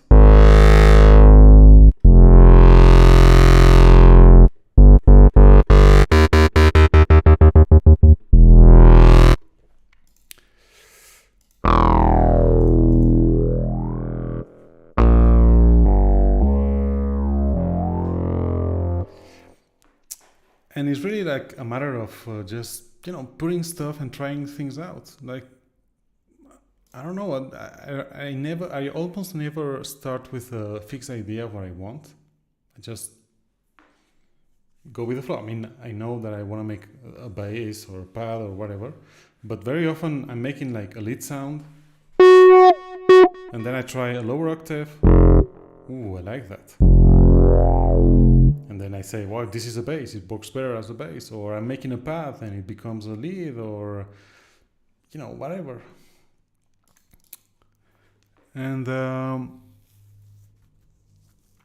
yeah, guys, so I think I'm going to stop it here. And I think we could maybe in a couple of hours, if you want, or another day, we could like set up a Google Meet. And then so we can talk, because it feels a bit lonely to be here talking on the mic all alone. So I hope you've enjoyed this. I hope it is useful. I hope you will come back to this video. It will be on YouTube. It will be unlisted, because this is not something professional that I want to showcase to the world, but the link will be on the forum. So yeah. No, it's a pleasure. I really love talking about Zebra. Yeah, officially it's called Zebra. I mean, of course, right? And not Zebra. Sorry about that. So yeah, I don't know. Maybe we could make another video another time, or make the Google Meet with audio movers so you can hear the audio in high quality. So, okay guys, I'm going to stop this, and have a nice weekend. Bye guys.